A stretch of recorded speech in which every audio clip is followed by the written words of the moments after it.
Salvete discipuli. Welcome to Lesson 30 Grammar.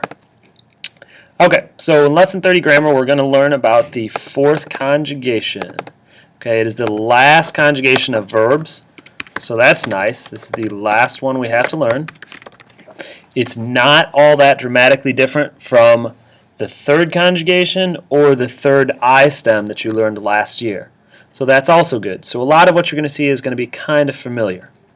The most common fourth conjugation verb is definitely this word, audio, audire, audivi, auditus. Okay, this is by far the most common. You might be able to figure out what this means. In fact, you've already seen it on one of the sheets I've given you. It means hear or listen to. Now, how do I know this is a fourth conjugation verb? The reason I know is because the second part right here ends in I-R-E.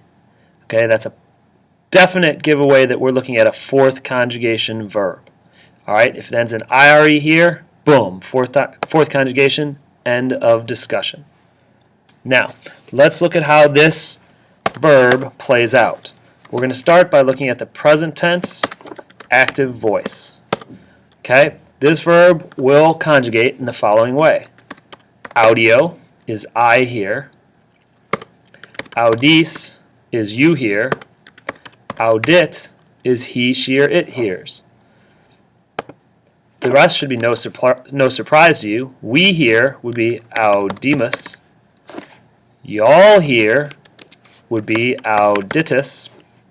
And they hear would be audiunt. Whoops.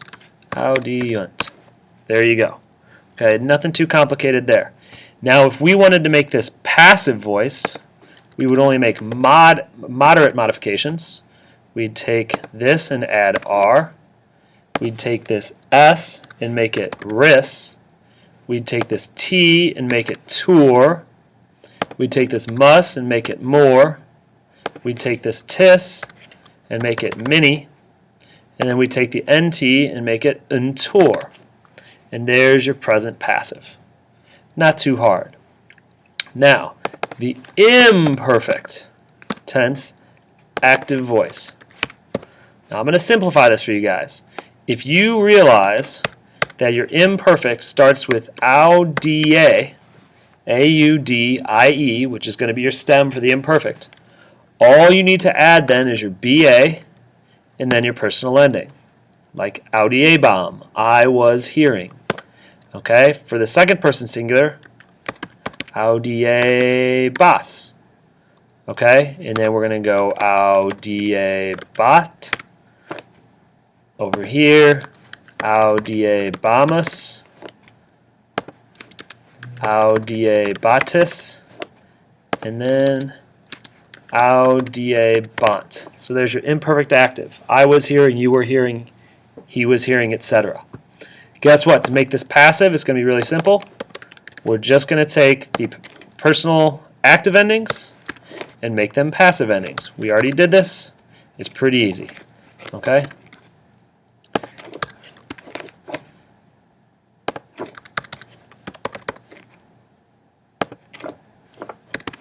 Okay, you end up with audiebar, audiebaris, audiebator, audiebamor, audiebamini, audiebantor. So far this is not too bad. Now, if we're looking at the future tense, this is the one that's going to cause people some troubles. Kind of like with our third conjugation and our third I stem, we will not have a BI, BO, or BU to signal the future tense. That's kind of a bummer. Instead, we have to be able to spot this, audiam. We have to be able to spot this IA to signal the future in the first person singular. I will hear. Audies, second person singular, you will hear. Audiet, third person singular, he will hear. Audiemus is the first person plural, we will hear. Audietis, all right, y'all will hear. And audient, they will hear. Okay, so you notice this one's not as easy to recognize. The good news is, again, the passive voice will simply change the active endings to passive endings. Okay, must becomes more, tis becomes many, and nt becomes ntur, untur. So, to spot the future tense, you have to be on the lookout for this IE, which shows up in 5 of the 6 forms, or the IA. Alright, now, when we get to the perfect system, okay, the perfect system includes the perfect tense, the pluperfect, and the future perfect. Good news on all of this. These all follow the same patterns and rules as every other conjugation. Okay, I'm not even going to talk about it, in fact, because you already know it. If you're struggling to remember, take a look in your textbook on page 169, and you will see those rules in play. All right, now we're going to talk about just a couple more concepts, then we're going to be done. So there's our fourth conjugation. We have one more thing to talk about with the fourth conjugation. The imperatives, or the commands. So, how do you tell one person to listen? A-U-D-I. Audi. That's how you say, hey you, listen. If you want to tell many people, if you want to use the plural command, audita. Okay? You've heard this before, perhaps, from one of your teachers. Audita, listen. In rare instances, you will have to give a passive command. Okay? Like sometimes you might want to say to somebody, hey you, be heard. It's kind of unusual, but it's possible. The passive command will look like this. Audire. Just like the infinitive, which is really obnoxious. Audire means, hey you, be heard. And then if you want to tell a bunch of people to be heard, hey y'all, audi mini. Okay, and once again, we're looking at a form that can mean something else. Okay, audira can mean to hear, but audira can also mean, hey you, be heard.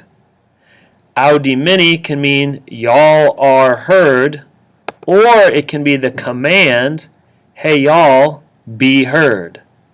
Okay, so these are pretty bizarre forms. They can mean two different things, but they're pretty rare as commands. All right, gentlemen. I'm going to try to squeeze in one more concept. We're going to learn the accusative of extent of time. All this thing is, it sounds all fancy and complicated. It's actually really easy. All you have to be aware of is when you see an accusative time construction, like something like this. Okay, duas oras. All right, let me make it more obvious that this is accusative. Duas oras is in the accusative case. Oras means hour. So this is a time construction. One of the words is talking about time. It's in the accusative case. Very simple rule. When you see an accusative of time, you're going to translate it for 2 hours. Okay? So accusative extent of time, translate for. Okay? So duas horas, for 2 hours. All right? What if I had something like this? And I think you've seen this before. Multos anos. Okay? Here's a time construction because this means year. Multos anos. For many years. All right? So there's a real quick introduction of the fourth conjugation and the accusative of extent of time. And that is all we have for you for tomorrow. So, waleta discipuli.